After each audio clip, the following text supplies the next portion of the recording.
Hello and welcome to the next video of my LPL Spring Split 2023 preview series, where we cover all the teams in all four major regions, obviously this being the LPL like I said. We're covering FPX, FunPlus Phoenix. At the end of the video you're going to see a playlist. That will be where I put all these videos. So FPX, a team that I was high on last year.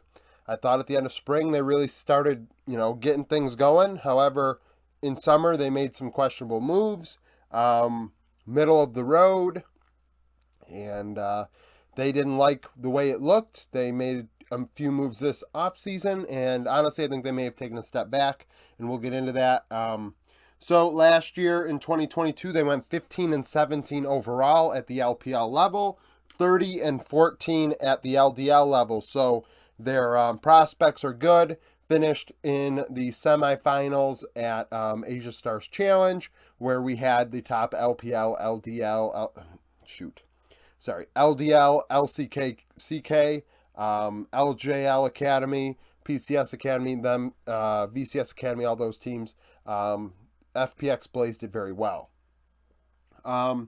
Coach for this year is Juicy. Juicy was the coach of FPX Blaze last year, has no coaching experience at the LPL level or at the highest level in general. No pro league coaching experience to be seen on Leaguepedia. The moves this team made. So additions. They added Fearness from LGD in top lane, Hacker from Ultra Prime in the jungle, which we have not released yet on the roundup because there isn't other news to go over. So that will be hit on another time this next week probably. So top side of the rift with additions. Fearness, Hacker. Players that are out. Summit from top lane goes to TL. Clid from the jungle goes and joins HLE in Korea. And then at support, Hung, I believe, went to LNG. I think that's where he went. So they have three roles here with different starters. Top lane definitely is a little weird. I would put Zhao, who is the starter, but right now Fearness is listed as the starter. By the way, this roster is 21.2 years old going into next year. Fearness, 20 years old, 2.5 KDA, 8 CS per minute, 50.8 KP. Those numbers are not strong.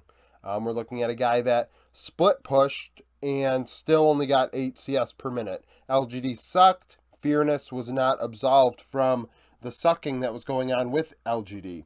480 damage per minute, 24.8 damage share, 21.8 gold share, 11 champions, 35 games. Gnar, Fiora, and Ornn were his three most played champions. I am not going to hide it. I think Zhao, like I said, should be the starter. I'm a fan of Zhao. At 20 years old, there has been some ups and downs so far in his young career, but the highs have certainly shown us the potential this player has when given an opportunity. And only 20 years old, there's still a lot of growth to be made. 1.6 KDA, 8.7 CS per minute. So, died way too much. That's undeniable. Into his face-off from time to time. A young player making mistakes, that happens. 8.7 CS per minute, though, is no easy feat in the top lane. That's very good, especially for a player that's dying as much as he is. So he's 0.7 CS per minute ahead of Fearness on average, and getting into nearly 9% more fights at 59.6% KP. So he's fighting more, he's farming a hell of a lot more.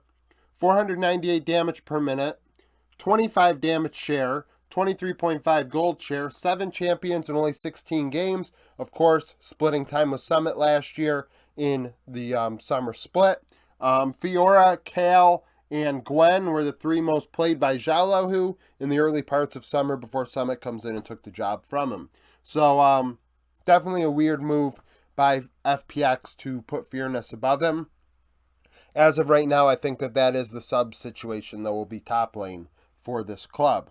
Cardis is the FPX Blaze representative, 21 years old, 399 KDA, 7.78 CS per minute, 58.2 KP, 549 damage per minute, 21.6 gold share, 9 champions, 38 games. Nar, Gwen, and Sejuani were his most played. Not a player that's ready to be called up by any means. We're looking at under 8 CS per minute. He's not winning his matchups at that level. He's not going to win his matchups at the LPL level. Hacker, the 23-year... Excuse me, sorry, I'm sick. Hacker, 23 years old, 2.6 KDA, 5.1 CS per minute, 78.2 KP. One of the more aggressive junglers in the early game, a big-time facilitator. We're looking at a guy that nearly had 4 out of every 5 kills involvement that last year, which is very high. And definitely a player that, in the meta, playing dog junglers was definitely more his thing. I still think that he held Ultra Prime back, not facilitating enough. Like 4 out of every 5 kills is relative to how many kills they're making. You know, like, is the team just dragging games out and not doing anything? You know, that Ultra Prime really had a lot of good players. Zoom, Cryan, Elk. Like, Hacker just had to try and figure out a way to make things work, and he really couldn't do that. 243 damage per minute, 12.1 damage share, 18.4 gold share, 7 champions, 38 games, a very small champion pool, only 7 champions. Lee Sin being the vast majority, and Lee Sin was not great last year. Lee Sin, Viego, and Wukong being his most played. I think he's going to take the job, though. Howie was supposed to play ahead of him, and is no longer going to do that. At least I think that's what's going to happen. At 19 years old, the FunPlus Blaze Jungler, 307 KDA, 515 CS per minute, 59.1 KP. That's extremely bad. 59.1, like, that means he's not doing anything. Like, that is terrible. That is terrible. 253 damage per minute, 17.7 gold share, 8 champions in 38 games. Viego, Vi, and Poppy. This guy is not ready. I know some people think he is, but statistically, these numbers do not tell me that.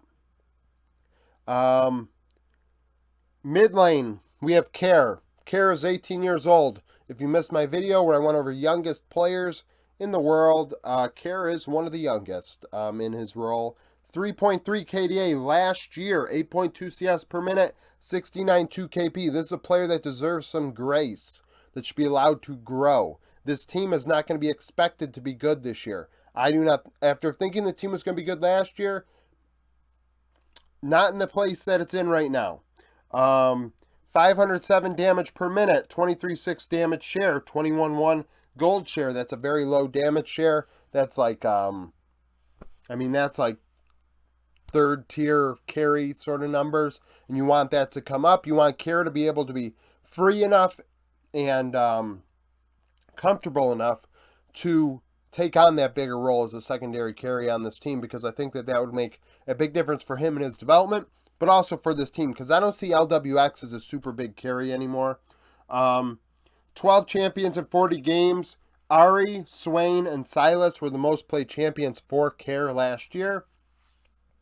Speaking of LWX, the oldest player on the team at 24 years old, 3.1 KDA, 9.4 CS per minute, 60.4 KP, 562 damage per minute, 26 damage share, 24.3 gold share.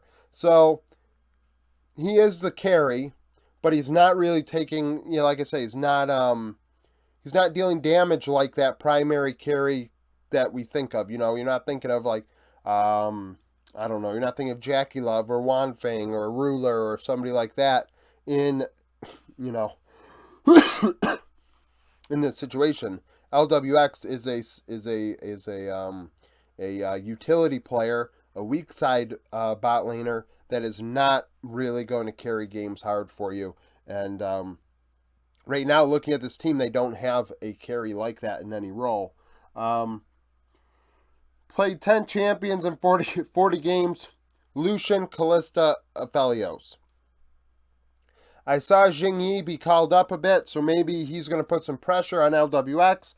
473 KDA, 909 CS per minute, 70.4 KP. I wouldn't quite say he's ready for the spot either. Frankly, looking at this team, none of the LDL players are really in a position to be able to push for the spots. I think it's a situation where the team is better better in practice than, what the score and stats say. So 684 damage per minute, that's very high, highest on the board. 24-4 gold share, 9 champions, 27 games. The gold share would be a hell of a lot higher if he was farming better. And 9 CS per minute, that sucks. So he's losing his matchups. He's making up for it, dealing a ton of damage and getting into fights. But he needs to be able to do better in lane so he doesn't end up in a hole. Aphelios and Zeri were his most played. Such is the other 80 carry at the LDL level. He played 11 games last summer. 5 KDA, 955 CS per minute, 60.7 KP. So out farmed Zingy, but in the situations he was in, he did not deal nearly as much damage, only 401 damage per minute. So nearly 300 damage per minute less than Zingy. 23.7 gold share, 5 champions in 11 games. But that kind of shows, though, that he makes up for it because of his farm. He's only 0.7 gold share behind. I mean, his gold is not going to be extremely behind. Even after looking at how much more damaging he's dealing in these bot lanes. Aphelios was such as most played champion in summer. At support, Lele is being called up to play alongside LWX at 22 years old with FunPlus Blaze. He had a 3.19 KDA, 74.9 KP, 14 champions, 38 games. At 22 years old, I mean, it's now or never for him. Seldom do you see players in their mid-20s get an opportunity and really knock the doors off. So at 22 years old, this is kind of it was now or never. Rakan, Nautilus, and Alistar were his most played champions. So an Alistar call out here. FPX are definitely a team that I do not have any high hopes for. I don't think that is lost on anybody throughout this video. I've definitely made mention of it. A team that there's a mix of things going on here. Like you've got Care, so you've got the solo laners. The solo laners are the future of this team. You'd like to think Lele is as well, 22 years old, that as a rookie he does deserve a little bit of grace and an opportunity to grow. But you have a mix here because you have a Hacker at 23 who is just kind of whatever. I don't think Hacker is great by any means. I don't even think he's really good. I think he's average. I think LWX is average. So you have two very young solo laners.